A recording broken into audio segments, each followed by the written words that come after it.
우리나라에서는 신을 하느님 이렇게 부르죠. 어원이 하늘님, 하늘에 계신 분을 하느님 이렇게 불러왔어요. 그래서 많은 사람들이, 안 믿는 사람들도 신은 저 하늘에 계신다 이렇게 생각해서 하늘을 쳐다보며 기도하곤 합니다.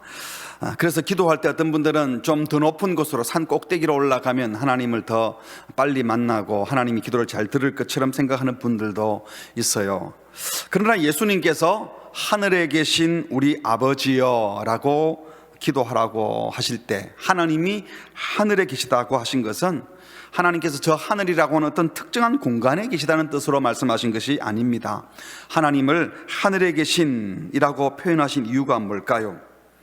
그것은 바로 하나님은 이 땅에 계시지 않는 저 하늘에 계신 분, 다시 말하면 이 피조 세계, 인간 세계가 아닌 저 멀리 저 높이 계시는 분, 이런 차원에서 하늘에 계신이라고 표현한 것이죠. 그러니까 예수님께서 하나님을 아빠 아버지라고 부르라고 하시면서 또 하늘에 계신 분이라고 묘사한 것은 매우 대조적인 두 단어를 사용한 것입니다. 요즘 우리 한국 사람들 자녀들은 아버지 볼 시간이 잘 없죠. 너무 바빠서. 하지만 중동의 가정에서는, 예수님 당시 가정에서 아버지 어머니는 평생 자녀들과 함께 살고 있는 가장 가까운 사람, 가장 친밀한 사람을 가리킵니다.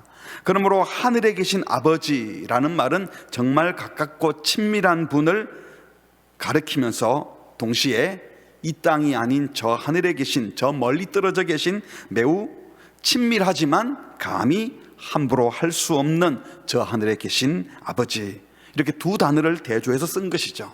그렇습니다. 기도하는 우리는 피조물이지만 기도를 들으시는 하늘 아버지는 창조주이시고, 우리는 죽을 수밖에 없는, 죽게 되는 존재이지만 하나님은 결코 죽지 않는 불멸의 영원한 존재이십니다.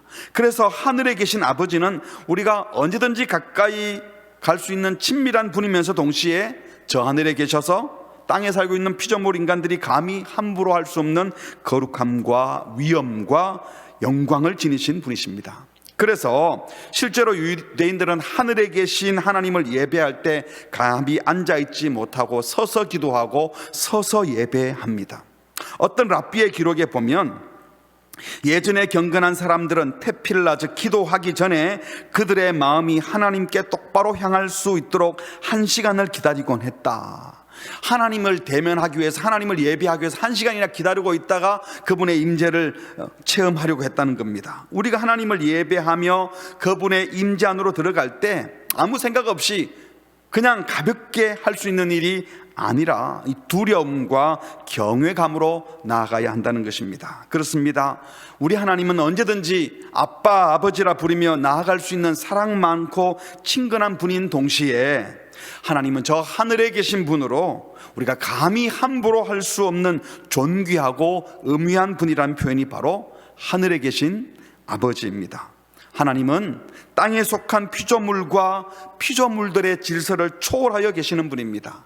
인간이 살고 있는 시간, 공간에 갇혀 계시는 분이 아니라 시공을 초월하고 세상 질서를 초월하여 계시며 아무 것에도 제한받지 않는 분이시고 절대적인 권위를 가진 만물의 주권자요 통치자이십니다. 영광스럽고 엄위하고 존귀한 분이 바로 하늘에 계신 하나님이십니다. 그러므로 우리가 하나님을 대할 때 아버지, 아빠로서의 친밀감과 함께 하늘에 계신 초월자 하나님, 감히 함부로 할 수 없는 그분 앞에 경외감을 가지고 이 친밀감과 경외감이라는 균형을 갖추고 나아가야 하는 것입니다. 그렇다면 하늘에 계신 아버지는 어떤 분이신지 3가지로 정리해 보았습니다. 첫 번째, 하늘에 계신 아버지는 시간과 공간을 초월하시고 피조 세계의 질서를 초월하시는 분이십니다. 무슨 말입니까? 창세기 보면 하나님은 첫째 날 빛을 만드셨고 넷째 날은 해, 달, 별을 만드셨어요. 다시 말하면 연, 월, 일, 시, 이 시간을 창조하시고 시간을 시작해 하시고 시간을 운영하신 분, 하나님이 시간 안에 계신 분이 아니라 시간을 만드신 분입니다.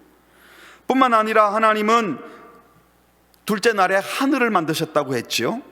하늘뿐만 아니라 바다도 만드시고 그 공간 속에 모든 피조 세계를 만드신 분이 바로 하나님이십니다.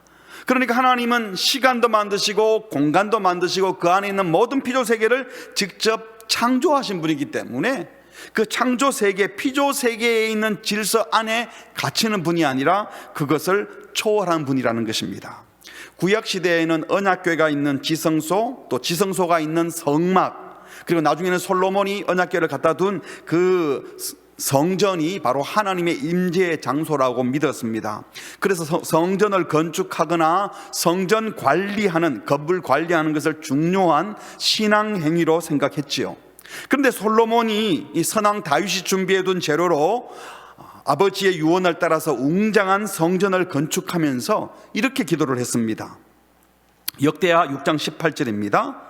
하나님이 참으로 사람과 함께 땅에 거하시리이까?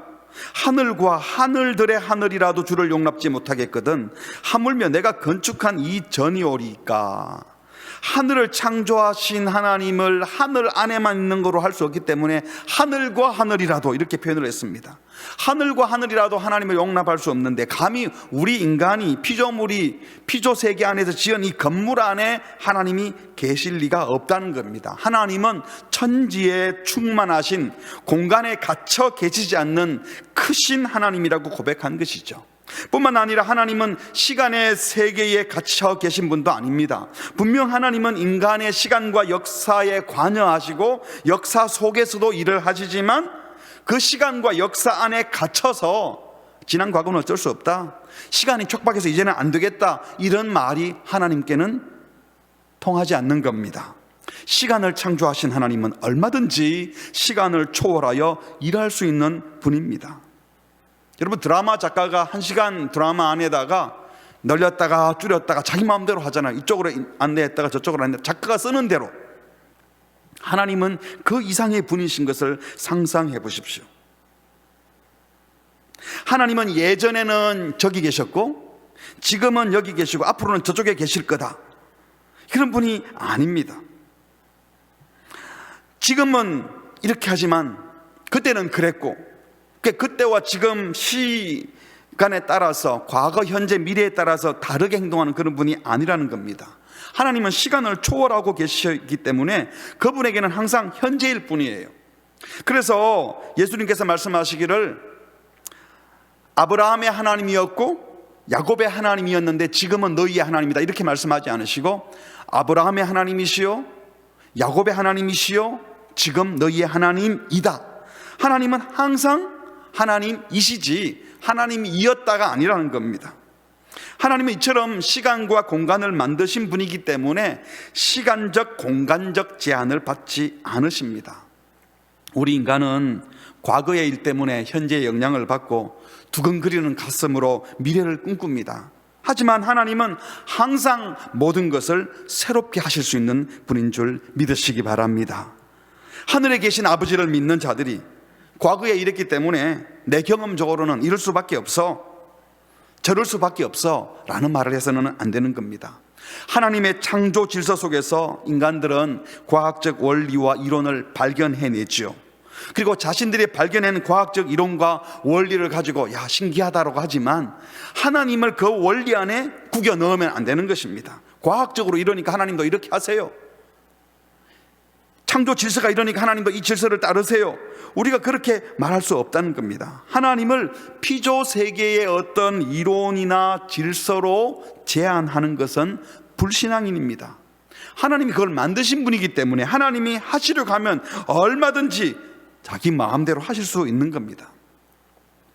그러나 그렇다고 해서 신앙인이 자연 법칙 무시하고 이성적이고 합리적인 생각을 무시해야 된다는 말이 결코 아닙니다. 하나님이 그 법칙에 매이지 않는 분이시지, 그렇다고 해서 우리 예수 믿는 사람들은 그 질서를 무시하라는 게 결코 아니에요.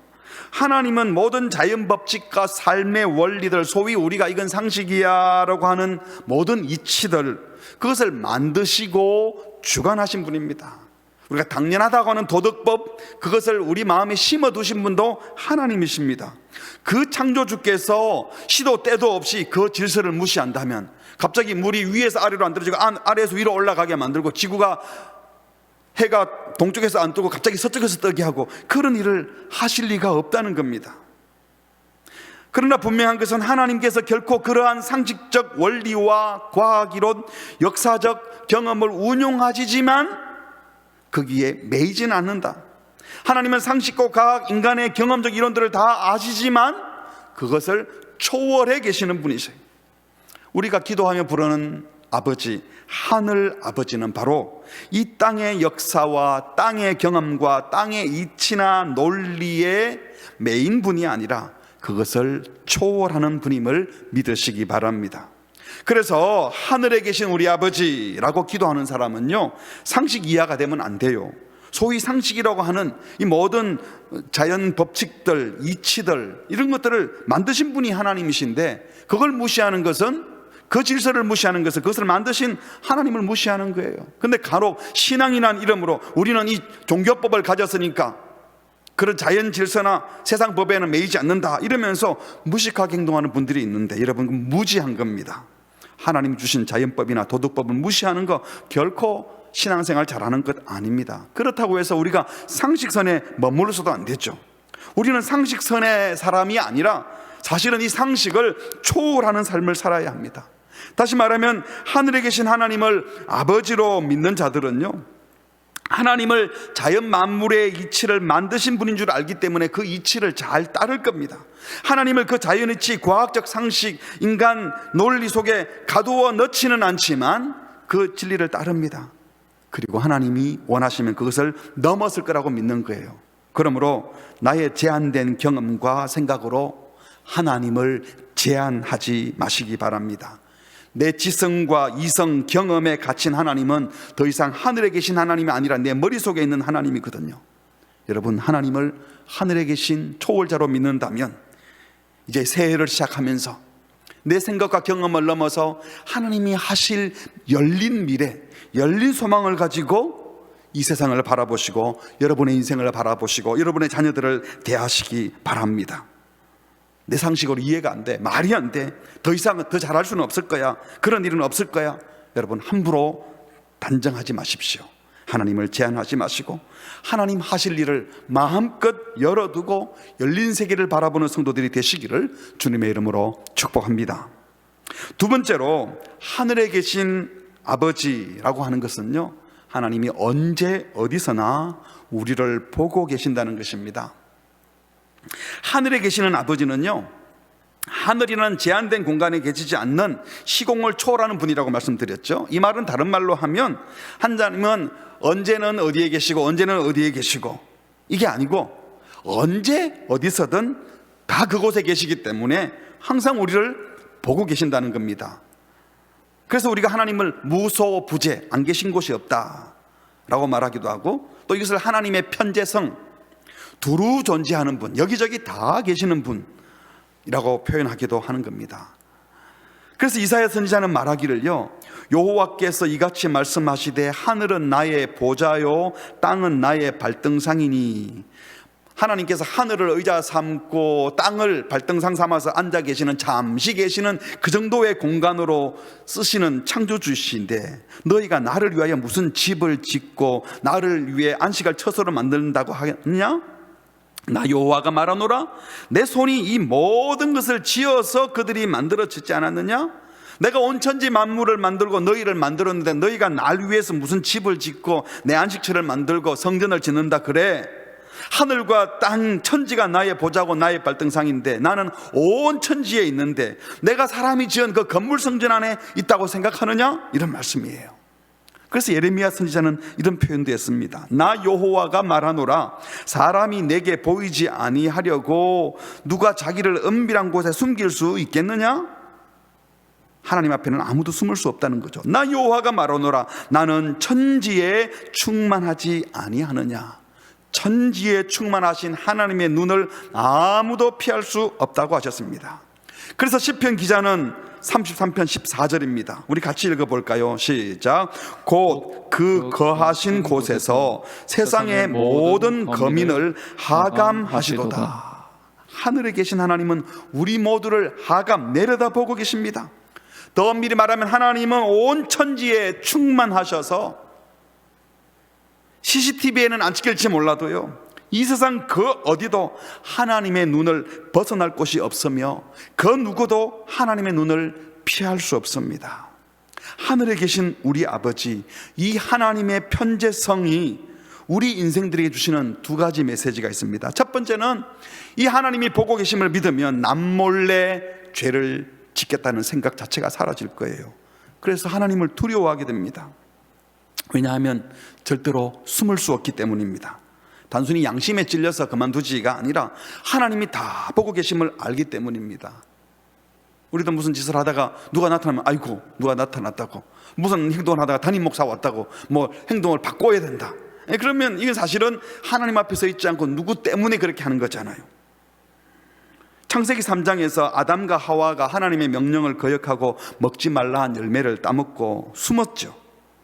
3장 8절에 보니까 그들이 그날 바람이 불 때 동산에 거니시는 여호와 하나님의 소리를 듣고 하나님과 그의 아내가 여호와 하나님의 낯을 피하여 동산 나무 사이에 숨었다. 아담과 하와가 숨바꼭질하면서 뭐 안 보이게 하고 보이게 하고 그런 놀이를 하던 생각을 했던 것 같아요. 하와가 숨으면 아담이 못 보니까 자기도 숨으면 하나님이 못 볼 거라고 생각했나 봐요. 그런데 9절에 여호와 하나님이 아담을 부르시며 그에게 이르시되 네가 어디 있느냐, 모르는 척하고 물은 거죠. 어떻게 모르시겠어요? 몰라서 물은 게 아니에요. 그랬더니 대답이 내가 동산에서 하나님의 소리 듣고 내가 벗었으므로 두려워하여 숨었나이다. 누구한테 숨은 겁니까? 나무 뒤에 숨으면 하나님이 보지 못한다고 생각한 거예요. 하나님이 자기 같다고 착각을 한 겁니다. 그런데 하나님은 다 알고 계셨고 보고 계셨습니다. 창세기 4장에도 보면요, 아담의 아들 가인이 동생 아벨을 죽이죠. 하나님께서 가인 보고 물었어요. 네 아우 아벨이 어디 있느냐? 이것도 몰라서 물은 게 아니죠. 죽인 거 다 보고 알고 계셔요. 그런데 가인이 뭐라 그럽니까? 내가 모르겠습니다. 알지 못하나이다. 내가 내 아우를 지키는 자니까? 아무도 보지 않을 때에 죽였으니 아무도 모른다고 생각하고 시치미를 떼고 있지만 하나님은 다 보고 계셨던 것입니다. 거짓말하는 것도, 지금 가슴 두근두근 거리며 두려워하는 그 가인의 마음까지도 보고 알고 계시고 물었던 것입니다. 여호수아가 여리고성을 함락시킬 때 전리품들 여호와께 구별하여 드리라고 했는데 함부로 전리품을 살짝 훔쳤던 사람이 있었죠. 여호수아 7장에 보니까 아간이 그걸 훔친 것 때문에 아무도 모를 줄 알고, 사람들이 못 봤으니 아무도 모를 줄 알았는데 하나님이 알고 계셨습니다. 그래서 아이성 전투에 패하게 하시고 난 다음에는 패전의 이유가 누가 도둑질했다, 이 정도 말하면 아간이 제가 했습니다 하고 나와야 되는데 제비뽑기에서 자기한테 들킬 때까지 끝까지 숨겼습니다. 회개하지 않았던 이 아간은 처형당하게 하셨습니다. 아무도 몰랐던 것 같지만 하나님은 다 알고 계셨고 숨은 죄를 찾아서 벌하셨다고 말씀합니다. 초대교회도 그런 일이 있었죠. 사도행전 5장에 보면 오순절 성령 강림 이후에 성령 충만한 성도들이 자발적으로 자기 전 재산을 사도 앞에 내어놓고 공동체의 필요를 위해 쓰십시오 하고 줄을 서서 자기 재산을 바치는 줄에 아나니아와 삽비라가 물끄러미 바라보다가 자기들도 그 헌신하는 무리에 끼고 싶었어요. 그래서 재산을 팔아가지고 다 내놓진 않고 일부를 감추었습니다. 그리고 베드로 앞에 들고 갔습니다. 자기들이 먼저 이거 전재산입니다 이런 거짓말은 안 했어요. 그냥 전재산을 바치는 사람들 줄에 서 있기만 했습니다. 그리고 전재산을 내어놓는 것처럼 행동을 하며 사람들 앞에 인정받고 싶었던 거겠죠. 그런데 성령의 감동을 받은 베드로 사도는 그 줄에 서 있었다는 것만 가지고 어찌하여 사단이 네 마음에 가득하여 네가 성령을 속이고 땅값 얼마를 감추었느냐, 사람에게 거짓말한 것이 아니라 하나님께 거짓말한 것이다 하고 지적했습니다. 요즘 같으면 제가 언제 전재산이라고 말한 적 있습니까? 이렇게 말할지도 몰라요. 그런데 하나님은 그걸 다 아시고 베드로를 통하여 말한 겁니다. 감추고 다 바치는 것처럼 여기 서 있는 너의 더러운 마음을 하나님은 알고 있다. 사람은 속일지 몰라도 하나님은 속일 수 없다라고 하시며 즉사하게 하셨습니다. 아무도 보지 않는 곳에서 혼자 나쁜 생각을 하고 있는 것 우리 주님 아십니다. 내가 훔치는 것, 내가 거짓말하는 것, 사람 눈치 보면서 행동해놓고는 내가 하나님 앞에 서 있는 것처럼 외식하는 것, 아무도 못 봤다 하더라도 하나님은 다 보고 계십니다. 세상 법정에서는 공소시효가 끝나서 더 이상 추궁하지 않을 수도 있지만 우리는 하나님의 눈을 벗어날 수 없고 마지막 그 심판대 앞에 다 계산하게 될 것입니다. 그런데 만일 하늘에 계신 우리 아버지여 라고 기도하면서 아무도 보지 않았으니까, 아무도 보지 않는데 뭐 어때? 하고 거짓말하고 속이고 죄를 짓는 것은 하나님을 우롱하는 나쁜 죄입니다. 하나님을 무시하는 것입니다. 사랑하는 성도 여러분, 하나님이 보고 계심을 믿으십니까? 닳고 닳아서 뭐 다 하나님 뭐 봐도 할 수 없어, 혹시 함부로 그런 말을 하고 계시지 않습니까? 하나님이 보고 계심을 믿고 하나님을 두려워할 줄 아는 성도들이 되시기 바랍니다. 사람이 보든 보지 않든 부끄럽지 않은 행동 하지 마시기 바랍니다. 부끄러운 행동 하지 마시기 바랍니다. 사람이 보면 이렇게 행동하고 안 보면 저렇게 행동하지 마십시오. 혹시 사람 눈을 피해 거짓된 행동, 음란한 행동, 남의 것을 훔치거나 사기친 일이 있는데 들키지 않았다고 숨어있지 마시고 회개하시기 바랍니다. 잘못했으면 그 사람 앞에 가서도 고백하시고 주님 앞에서도 용서를 구하시기 바랍니다. 하늘에 계신 아버지께서 다 보고 계시며 감찰하고 계시다는 사실 앞에 더 경건하고 더 정직하고 더 진실된 삶을 살기로 작정하시기를 바랍니다. 만일 하나님이 언제 어디서든 보고 계시다는 것을 믿는 자라면, 두 번째로 남몰래 선을 행할 때 아쉬워하지 않고 하나님의 위로를 받을 것을 생각하며 행복해할 겁니다. 사람들은 아무도 몰라줘도 하늘 아버지는 다 보고 계시고 알아주실 것이기 때문입니다. 사람들이 나를 오해하며 억울하게 누명을 씌우더라도, 당장 내가 이 말을 하면 당장 이해는 받을 것 같아도 하나님 나라를 위하여 비밀을 지켜주고 또 내 억울함을 참고 하나님이 다 아시니까 하나님이 갚아줄 것을 믿고 기다릴 줄 아는 성도가 되시기를 바랍니다. 요셉의 인생을 보시면 알잖아요. 억울하게 형님들로부터 버림을 받고 애굽의 노예로 팔려갔어요. 그런데도 거기서도 요셉이 너무 정직하고 성실해서 팔려간 그 집에서 보디발 장군이 그 종에게 재정을 다 맡길 만큼 신뢰를 주었어요. 그런데 그 집 안주인이 젊고 아름다운 요셉을 몇 번씩이나 유혹하고 보디발 장군이 없는 틈을 타서 또 유혹을 합니다. 이때 요셉의 태도가 어떠했습니까? 창세기 39장에 보니까 요셉이 거절하며 자기 주인의 아내에게 이르되 내 주인이 집안의 모든 소유를 간섭하지 아니하고 다 제 손에 위탁하셨습니다. 이 집에는 나보다 큰 이가 없으니 주인이 아무것도 내게 금하지 아니했어도 금한 것은 당신뿐입니다. 당신은 바로 그 주인의 아내이기 때문입니다. 그런즉 제가 어찌 이 큰 악을 행하여 누구에게? 하나님께 죄를 지으리이까. 보디발 장군 앞에 죄를 안 짓겠다는 게 아니라 보디발 장군의 말을 들었지만 그는 하나님 앞에, 하나님이 보기 때문에 사람은 못 봐도 하나님 앞에서 범죄할 수 없다고 말한 겁니다. 그런데 그 보디발의 아내 여인이 날마다 요셉에게 청합니다. 그래도 요셉이 듣지 않으니까, 동침하지 않을 뿐만 아니라 함께 있지도 않으니까 어떻게 할 수가 없었어요. 유혹받을 자리에 아예 안 간 겁니다.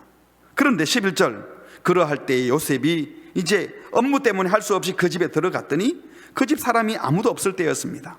그때 그 여인이 12절 그의 옷을 잡고 이르되 나와 동침하자. 보디발 안에는 사람들이 없으면 범죄할 수 있다고 생각했기에 요셉과 동침하려고 했습니다. 그러나 하나님이 보고 계심을 믿는 요셉은 어떻게 했죠? 요셉이 자기의 옷을 그 여인의 손에 버려두고 밖으로 나갔다고 했어요. 내 옷이 벗겨지더라도 일단 유혹의 자리를 떠나야 되겠다고 생각했던 거죠. 하나님 앞에서 순결하게 살고 싶었기 때문에 옷을 벗어놓고 도망가듯이 그 자리를 벗어났습니다. 그런데 어떻게 되었습니까? 13절 그 여인이 요셉이 그의 옷을 자기 손에 버려두고 도망하여 나감을 보고 그 여인의 집 사람들을 불러서 사람들에게 보십시오, 주인이 히브리 사람 우리에게 데려다가 우리를 희롱하게 합니다. 그가 나와 동침하고자 내게로 들어왔는데 내가 소리 질렀더니 그 요셉이 내 소리 지르는 걸 듣고 옷을 버려두고 도망갔습니다.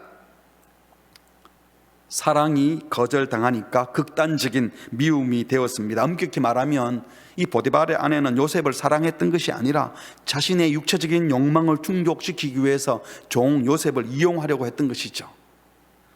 죄인들이 사랑하는 방식이죠. 결국 요셉은 성결하고 순결하게 하나님 앞에 죄짓지 않으려고 했는데 그것이 주인의 아내를 겁탈하려고 한 파렴치범으로 몰리는 이유가 되어버렸습니다. 심지어 그 옷을 곁에 두고 자기 주인이 집으로 돌아오기를 기다리다가 똑같은 말로 남편에게 말합니다. 당신이 우리에게 데려온 저 히브리 종이 나를 희롱하려고 내게로 들어와서 내가 소리 질렀더니 옷 벗어놓고 도망갔다. 증거물이 여기 있다. 적반하장 억지 누명을 씌웁니다. 이 일로 인하여 요셉은 졸지에 강간범이 되고 말았습니다. 그런데 성경을 보면 요셉은 한마디도 자기를 변명하지 않습니다. 지금까지 자기 주인이 믿어줬던 걸 생각한다면 얼마든지 변명을 통하여 이러했고 장군 부인이 나를 유혹했다고 말하면 자기는 살아나고 부인은 어쩌면 더 어려워질 수도 있겠죠. 그런데 요셉은 자기 살려고 그 가정 깨뜨리는 짓을 안 한 거죠.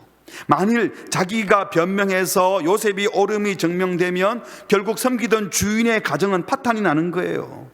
그래서 요셉은 강간범의 누명을 쓰더라도 내가 감옥에 가더라도 이 가정을 지켜줄 마음을 먹었던 것입니다. 성경 기록에는 없지만요, 앞뒤 정황을 살펴보면 어쩌면 보디발 장군도 자기 아내의 품행이 평소에 단정치 못했던 것, 자기 부부 관계에 약간 문제가 있었던 것도 알고 있었기 때문에, 또 요셉이 평소에 어떻게 행동하는지 아니까 지금 가만히 보니 자진해서 누명을 쓰고 간다는 것까지도 눈치챘을 수 있습니다. 그럼에도 불구하고 보디발 장군이 이 상황이 어떻게 하겠습니까? 아내를 내칠 수 없는 노릇이죠. 사실은 아내를 내치면 요셉도 나가야 됩니다. 그런데 요셉을 감옥에 넣는 것을 최선으로 생각하고 미안하게 생각하면서 감옥에 넣었던 겁니다.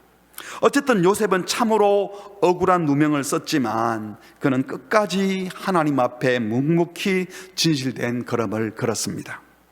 요셉의 인생을 보면 몇 번씩이나 영적인 유혹, 물질적인 유혹, 육체적인 이성적인 유혹을 받았지만 그는 그때마다 하나님 앞에서 나는 부정할 수 없다, 내가 억울하더라도 나는 하나님 앞에 내 이속 챙길 수 없고 정직해야 한다, 그는 항상 하나님 앞에 살았습니다. 하나님이 보고 계시는데 하나님 앞에서의 신앙으로 믿음을 지켜왔습니다.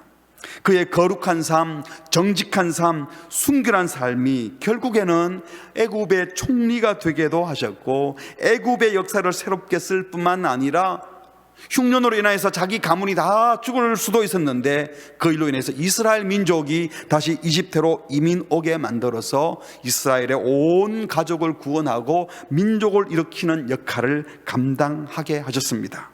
하나님이 위로하고 갚아주신 것입니다. 시편에서도 다윗은요, 우리가 하늘 끝에 있어도 바다 저 끝에 있었어도 하나님은 다 보시고 아시고 인도할 거라고 찬양했습니다. 시편 139편 8절에 내가 하늘에 올라갈지라도 거기 계시며 서울에 내 자리를 펼지라도 거기 계시니이다. 내가 새벽 날개를 치며 바다 끝에 가서 거주할지라도 10절 같이 읽어볼까요? 거기서도 주의 손이 나를 인도하시며 주의 오른손이 나를 붙드시리이다. 나를 인도하시고 나를 붙드시리이다. 하늘에 계신 아버지, 언제든지 다 보고 듣고 계시는 하나님을 신뢰하는 사람들 하나님이 알아주신다는 겁니다. 그래서 하나님을 신뢰하는 사람들은 조금 억울하다고 억울해하고 화내지 않습니다. 사람들이 몰라준다고 고독해하지 않습니다. 이 세상 사람 날 몰라줘도 뒤돌아서지 않겠네. 아무도 몰라줘도 하나님은 아시고 끝까지 나를 돌아보시고 인도하신다고 믿기 때문에, 그래서 이런 믿음의 사람들은요, 오른손이 하는 것을 왼손이 모르게 하라, 이 말 아멘하고 순종할 수 있어요. 세상 사람들은 그렇게 못해요. 그런다고 누가 알아주냐? 혼자 그래봤자 아무 소용없잖아. 사람들은 남이 안아주지 않는데 정직하고 신실할 이유가 없다고 생각합니다. 내가 손해보고 남에게만 유익되는 일, 남들이 알아주지 않는데 나한테 손해되는 일을 누가 합니까? 남들이 알아주지 않는 선한 일이지만 내게 손해되는 일은 세상 사람들은 할 수 없는 겁니다. 그러나 성도는 하나님이 알고 계시고 하나님이 보고 계심을 믿기에 보든 보지 않든 주님이 보시기에 주님 앞에서 하는 겁니다. 하나님이 알아주시고 인도하시고 위로해 주실 것을 믿기 때문입니다. 이것이 바로 하늘에 계신 우리 하나님을 믿는 신앙인, 언제 어디서든 우리 삶을 살펴보시는 하나님을 믿는 신앙인에게 나타나는 삶의 모습입니다. 사람 눈치 보는 사람은 사람에게 인정받고 상금 받는 거로 끝나요. 그러나 하나님 눈치 보며 사람들이 알아주지 않아도 하나님 앞에 살아가는 사람들은 하나님께서 인정해 주시고 하나님께서 그 인생을 인도하시는 줄 믿으시기 바랍니다. 어쩌면 이 세상을 살아가는 동안 이 땅의 역사 속에 우리의 진실이 묻혀버릴 수도 있습니다. 남몰래 행했던 선행을 아무도 알아주지 않다가 50년 후에 100년 후에 몇 대 후에 드러날 수도 있습니다. 그래도 하나님의 백성은 상관하지 않습니다. 우리 교회가 좋은 일 조금 하고 이건 아무도 안 알아주는데 그래서 교회가 하는 일을 멈춰야 되겠습니까? 사랑하는 성도 여러분, 정직하고 신실한 일을 하다가 아무도 안 알아준다고 하다가 그만둘 겁니까? 우리는 정말 사람에게 충성된 자가 아니라 하나님께 충성된 자이기 때문에, 하나님께 충성함으로 이웃을 복되게 하는 자들이기 때문에 아무도 알아주지 않아도 몰라줘도 그 일을 할 수 있다고 믿습니다. 마지막 세 번째로, 하늘에 계신 우리 아버지는 영적인 분이십니다. 아버지 하나님이 하늘에 계시다는 것은요, 땅에 속하지 않고 하늘에 속했다, 세속적이지 않고 육적이지 않고 영적인 분이다, 이런 뜻이에요. 예수님께서 수가성 우물가에서 만난 여인에게 예배에 대해서 얘기를 하셨죠. 그 여자가 어디서 예배를 드립니까? 거리심산입니까? 예루살렘입니까? 하고 장소를 물었어요. 그런데 예수님이 장소 같은 게 중요한 게 아니다. 하나님이 무슨 장소에 매이는 분이 아니잖아. 하나님은 영이시기 때문에 예배하는 그 사람이 영과 진리로 예배하느냐, 이게 중요하시지 어디서 예배하고 무슨 제물을 바치고 이게 중요한 게 아니다, 이렇게 말씀하셨어요. 그러므로 우리가 하나님을 아버지라고 부른다면, 그 영적인 존재를 아버지라 부른다면 그 아들인 우리도 영적인 존재여야 하는 거예요. 문제는 영적이란 말이 뭐냐 하는 겁니다. 영적인 일이 뭡니까? 우리는 오해합니다. 예배 드리고 제자 훈련 받고 헌금 드리고 기도하고 교회와 관계되는 일은 영적인 것이고, 우리가 친구를 만나고 명절에 어른 찾아뵙고 학생이 공부하고 직장인이 일하고 경제활동하고 스포츠를 하거나 게임을 하거나 컴퓨터를 하는 것은 세속적인 일입니까? 그렇다면 우리가 영적인 사람이 되기 위해서는 소위 세속적인 육체와 관계된 일은 다 포기하고 그냥 기도하고 말씀 생활만 하고 예배당에만 나와 있어야 됩니까? 우리가 육신만을 위해서 살아서는 안 되지만, 그렇다고 육신을 포기하고 소위 종교적인 것에만 열심을 내는 것이 영적이라고 하는 것은 오해입니다. 하늘에 계신 아버지의 아들은요, 즉 영적인 아버지를 모신 자녀들은 분명히 영적이어야 하는데, 소위 신령한 삶, 영적인 자들은 영적인 삶, 영성 깊은 삶, 그런 삶을 살아야 해요. 근데 신령하다, 영성이 깊다 하는 것은요, 육체를 포기하거나 금하는 것이 아닙니다. 하나님은 우리의 영만 지으신 것이 아니라 우리의 육도 지으셨어요. 그래서 육체와 영혼을 함께 지으신 그 하나님, 우리를 만드신 창조주 하나님, 우리 하나님의 형상대로 지음받은 우리들이 하나님을 드러내는 삶이 사실은 영적인 삶이에요. 영성 깊은 삶, 하늘 아버지를 닮은 존재로 살아가는 겁니다. 우리가 하나님 형상대로 만들어졌기 때문에 무슨 일을 하든지 우리 영혼이, 여기 말하는 영혼은 육체를 제외한 영혼이 아니라 영육 혼합하여서 온전한 인격체로서 우리 자신을 말하는 겁니다. 우리 자신이, 우리 인생이 우리를 창조하신 그분, 우리 아버지 하나님을 본받아 사는 것, 그것이 영성 깊은 삶이에요. 하나님이 우리 인생을 하나님 형상으로 지었기 때문에 가장 인간다워지는 것, 이게 영성 있는 삶이에요. 어떤 분들은 영성 깊은 삶 그러면 인본주의를 배격하고 인권을 얘기하면 인본주의라는 착각입니다. 우리가 하나님 형상대로 지음받았기 때문에요, 우리의 모습, 인간을 소중히 여기고 귀히 여기는 것, 이게 하나님을 사랑하는 모습이고 영성 깊은 사람의 모습입니다. 그래서 우리의 모든 모습 속에서 하나님의 모습이 풍겨져 나와야 하는 겁니다. 그래서 영성 깊은 사람은요, 신령한 사람은요, 교회 생활만이 아니에요. 일상생활 속에서, 이게 중요한 게 일상생활 속에서 물질적이고 세속적인 욕망에 휩쓸려 사는 것이 아니라 그 인격과 삶, 말과 행동에서 하나님의 품격, 하나님의 속성, 하나님의 사랑과 정의, 하나님의 자비와 긍휼, 하나님의 거룩함과 영광스러움, 이것이 그냥 일상의 삶에서 배워 나와야 돼요. 예배 시간에 기도할 때, 찬송할 때, 예배 드릴 때, 헌금 드릴 때의 모습이 아니라 여러분의 일상의 삶, 가정의 삶에서 그것이 배워져 나와야 합니다. 우리는 밥만 먹고 사는 육적인 존재가 아니라 하나님의 진리의 말씀을 먹고 영이신 하나님을 예배하는 영적인 존재들입니다. 하늘 아버지를 예배하는 우리는 육적인 욕구 충족만을 위해 살지 않고 하나님적인 것, 하나님의 사랑과 은혜 베푸심, 하나님의 의로우심과 자비로우심, 하나님의 진리와 거룩하심을 욕망하며 욕구하며 살아갈 존재들입니다. 이런 영적인 사람들 앞에 영적이 못한 사람들, 이기적인 탐심에 쩔어 있고 유혹에 사로잡히는 자들, 거짓되고 더럽고 추한 자들이 그런 영적인 사람 옆에 오면요, 같이 있는 것이 부담스러워서 두려워서 떠나든지 그 사람이 변하든지 둘 중에 하나로 되는 겁니다. 그러므로 하늘 아버지, 영적인 아버지를 모신 자녀들로 어떻게 해서든 하늘에 계신 우리 아버지여 부르는 여러분들은 영적인 존재로 하나님의 영적인 품격을 드러내며 살아갈 수 있기를 주님의 이름으로 축복합니다. 말씀을 맺겠습니다. 우리가 기도할 때 하나님을 향하여 하늘에 계신 우리 아버지여 라고 부르며 기도하신다면 상식에 매여서 하나님을 제한하지 마시기 바랍니다.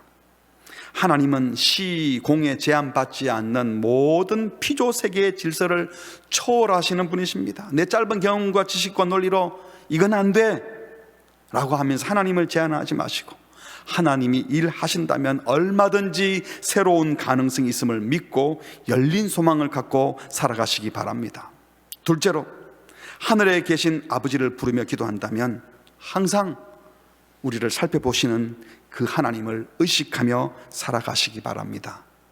CCTV에 찍힐까 봐 두려워하면서 하나님을 두려워하지 않는다면, 어떤 사람이 나를 보면 두려워하면서 하나님이 못 볼 것처럼, 하나님이 안 보는 것처럼 생각한다면 이건 영적으로 어리석은 사람입니다. 하나님은 언제 어디서나 보고 계십니다. 죄짓기를 두려워하고 거짓말하기를 두려워하며 사람이 보든 보지 않든 늘 정직하고 성실하게 살아가십시오. 은밀히 선을 행할 때 아무도 몰라줘도 은밀하게 보시는 하나님이 반드시 갚아주시는 것을 믿으십시오.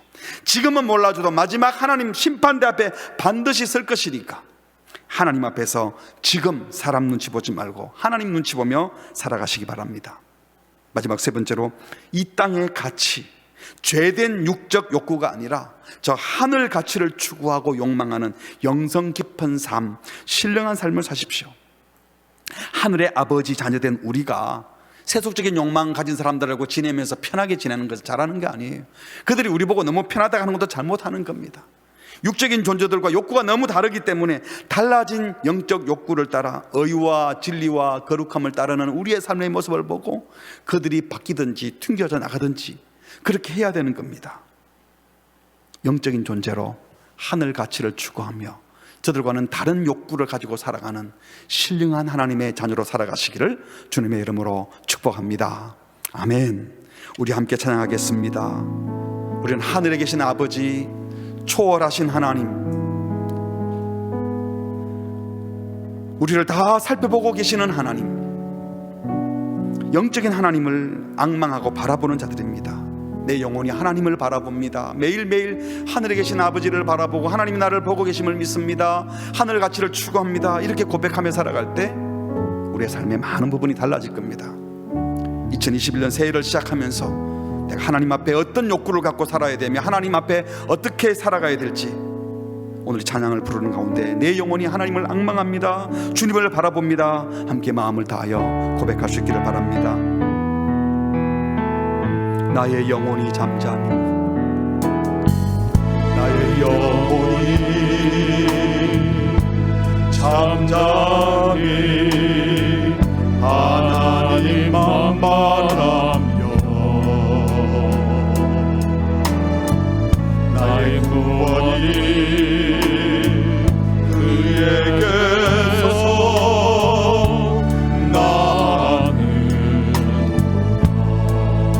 나의 영혼아, 나의 영혼아 잠잠히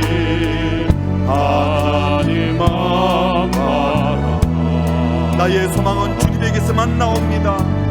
나의 소망이 저에게서 나는 돌아와 오직 주만이 나의 반석 나의 구원이시니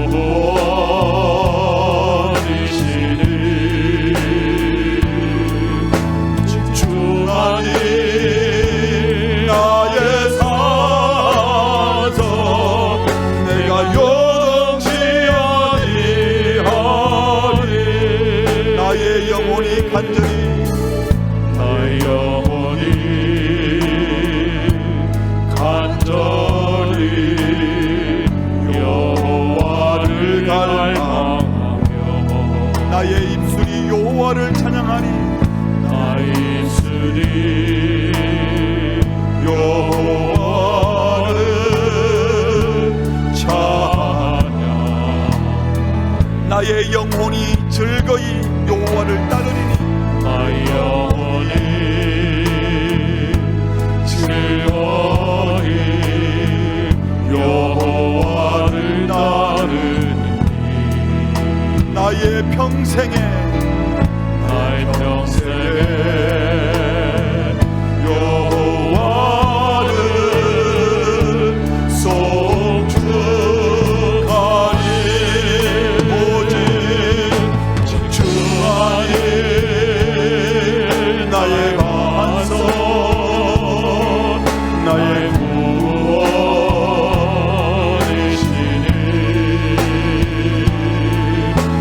주만이 나의 산성 내가 요동치 아니하리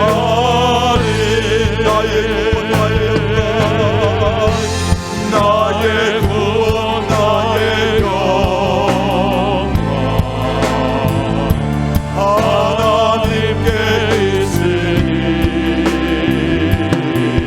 내 믿음의 반석과 피난처 되시네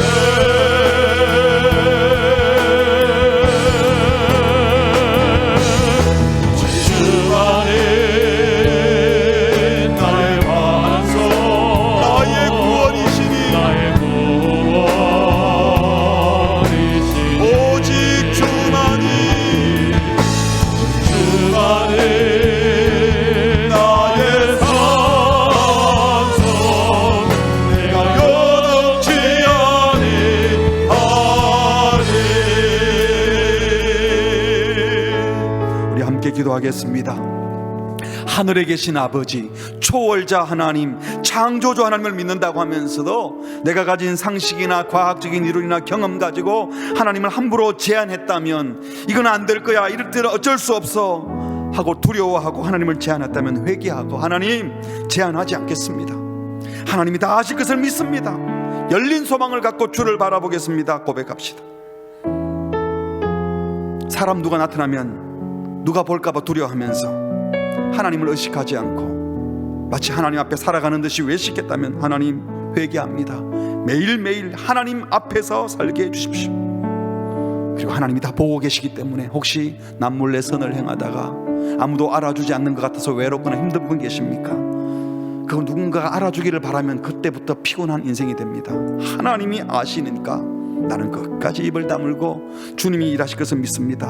하나님 눈치 보며 살겠다고 고백하십시오. 우리는 영적인 존재들입니다.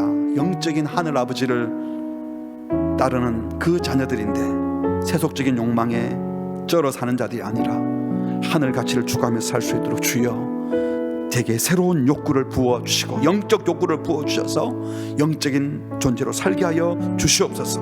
우리 합심하여 같이 기도하시겠습니다. 하나님 아버지, 함부로 하나님을 제안하고 지금 제안받는 것처럼 내 경험에 함부로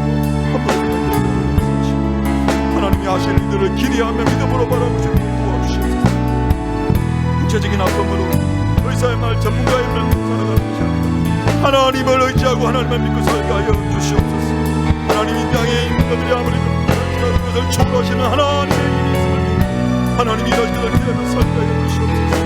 늘 하나님 앞에 고난과 외정신으로 하나님 앞에 하나님의 앞에 하나님을 시간에 살게 하시고, 하나님이 알아주기를 믿고 의와 진리와 그릇도 아무도 알아주지 않아도 하나님이 알아주기를 살게 하여 주시고, 이 땅에 같이 주어진 영적인 무엇으로 하늘같이를 주가며 살게 하시고, 하늘 백성인데 영적인 내 땅에 그 생물처럼 살게 하여 주시옵소서. 오늘 이 말씀을 듣는 모든 성도들이 하나님의 사랑합니다.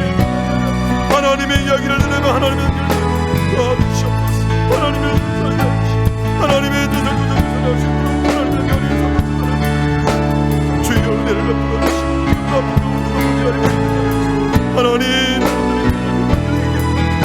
하나님이 이러저를 기다려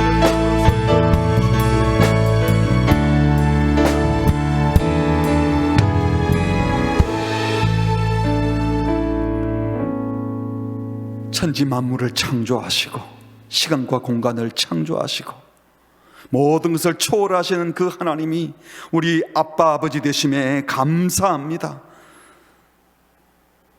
나의 경험과 나의 짧은 생각으로 하나님을 제안하였던 죄악을 용서하시고, 전문가의 이야기 듣고 세상 사람들의 몇몇 생각이 있다는 사람 이야기 듣고 마음이 흔들렸던 것을 용서하여 주시며, 상식에 매여 하나님을 제안하는 것이 아니라 초월자 하나님, 창조주 하나님을 믿고 열린 가능성을 가지고 살아가는 믿음의 사람들이 되게 하여 주시옵소서.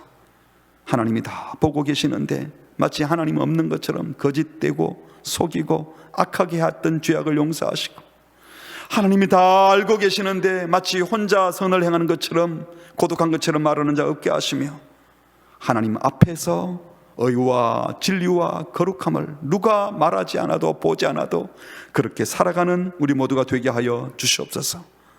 하늘 백성이 온데 땅에 같이 추구하지 말게 하시고, 세속 욕구가 아닌 하늘 욕망이 가득 찬 영적인 존재로 영성 깊은 삶을 살게 하여 주시옵소서.